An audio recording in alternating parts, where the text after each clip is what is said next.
हाँ दोस्तों, आज हम बात करेंगे पाकिस्तान ने जंग कैसे कैसे हारे थे 71, 65 और 99 में विद प्रूफ, जो इंडिया मीडिया नहीं पाकिस्तानी मीडिया बोलता है। और इनके एक्स प्राइम मिनिस्टर और एक्स प्रेसिडेंट और उसका नताइज क्या हुआ? एक तो इन्होंने हिंदुस्तान के साथ जंग करने की तैयारी शुरू कर ली।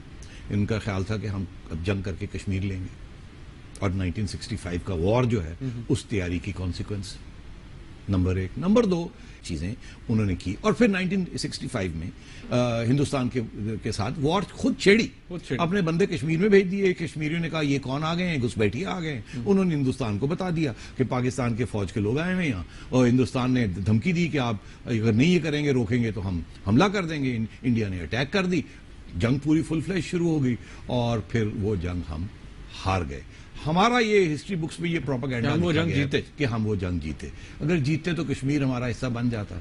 हम जीते नहीं, हमें ताशकंद जाना पड़ा रूस के पास, जहां वहां के हिंदुस्तान के प्राइम मिनिस्टर शास्त्री आए, और वहां एक अमन की एक नई दास्तान शुरू हुई, जिससे जुल्फिकार अली भुट्टो साहब नाराज हो गए।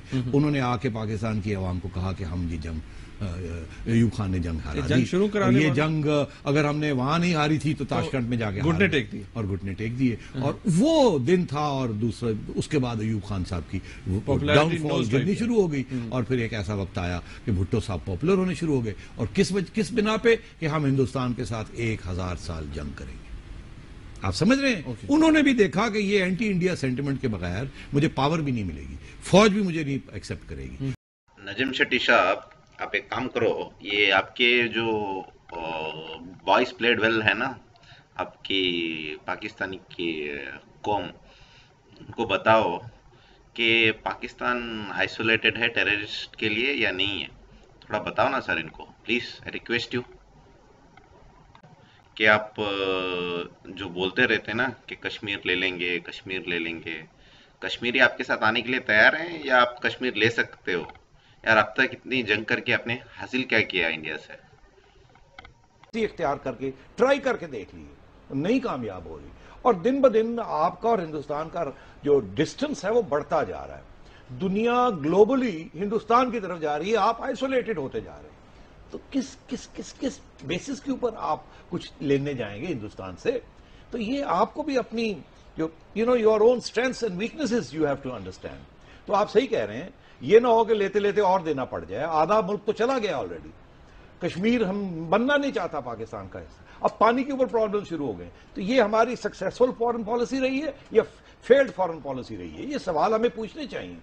मगर उम्मीद 1971 में जब पाकिस्तान को हमने पीस किया था, तब टोटल कितने कैदी हमने अरेस्ट किए थे, और आपने जंग क्यों हारी थी?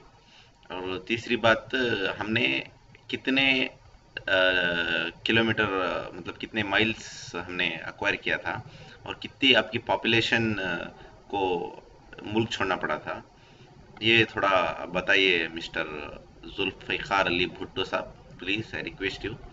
बिकॉज आपके वॉइस प्लेट वेल प्रूफ मांगते रहते मेरे से, तो मैं सोचा कि आप बता देंगे तो अच्छा रहेगा। जुल्फ़िकार अली भुट्टो ने हिंदुस्तानी वजीर आज़म इंदिरा गांधी से मुज़ाकरात करके 93,000 जंगी कैदियों को आज़ाद करवाया। अल्लाह ताला के फजल के साथ जो कुछ है, आपकी दुआएं थी। हम गए शिमला में बातचीत की, मुज़ाकरात किए, लेकिन जो मुआहदा शिमला में मिला, कम से कम शिमला का मुआहदा वो हमारे हक में था।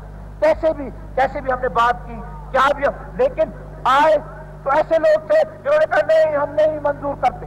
लेकिन अब क्या नहीं मंजूर करने चाहते? 5,000 मील हमारा रकबा जो दुश्मनों के हाथों में था वो हमें मिल रहा था। 10 लाख लोग जहां से वहां से बेचारे अपने घरों से निकल गए महरूम होकर, और अगर हमें ये हमने कोई समझौता और नहीं किया, न कश्मीर दिया, न और कुछ किया। अगर इस सूरत में हाँ मिस्टर नवाज शरीफ, आप थोड़ा बता सकते हैं कि 99 जो कारगिल वार है उसमें फर्स्ट चोरों की तरह घुस के कौन बैठे थे, और जंग आपने कैसे हारी? थोड़ा आप बता दो सर।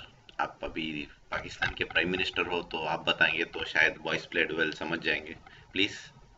جب واجپئی صاحب نے اس بات کا گلہ کیا کہ جناب دیکھیں کارگل کا وہ مس ایڈونچر کر کے میری پیٹھ پر چھرا گھونپا گیا، میں نے کہا بالکل واجپئی صاحب ٹھیک کہتے ہیں، ان کی پیٹھ میں چھرا واقعتاً گھونپا گیا، اگر میں ان کی جگہ ہوتا میں بھی یہی بات کرتا۔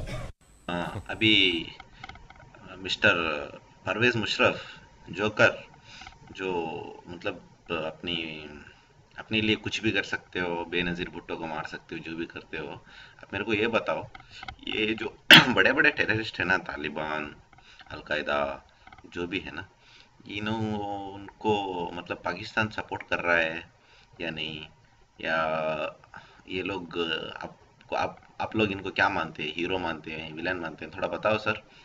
Voice played will wants to know every thing.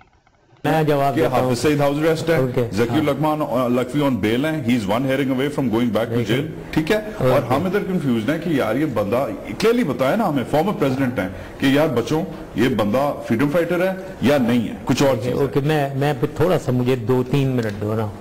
Issue دیکھو، ماحول ادھر 1979 سے بہت تبدیل ہوتا چلا رہا ہے.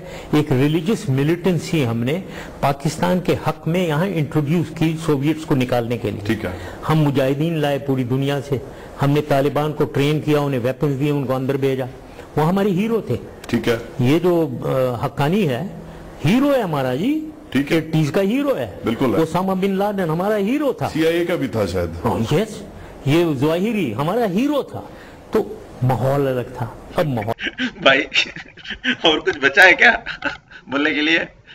یار میں تم کو آج گالی نہیں دوں گا، تم کو گالی دینے کے لیے ایک بندہ تیار کیا ہے، مسٹر ذوالفقار علی بھٹو صاحب. یہ لوگ اتنا پروف دینے کے بعد بھی نیچے کمنٹ میں میرے کو گالیاں دیتے ہیں، مانتے نہیں ہیں. ان کو آپ کیا کہنا چاہتے ہیں؟ پلیز آپ بھی کچھ بول دو، پلیز ریکویسٹ، آپ کچھ بول دو ان کے لیے. نہ منظور، نہ منظور، جہنم میں جائے، سور کے بچے جہنم میں جائے. You like, share and comment please. Thank you sir. ایک بار تھوڑا زور سے سناؤ پلیز، ریکویسٹ یو. نہ منظور، نہ منظور، جہنم میں جائے، سور کے بچے جہنم میں جائے.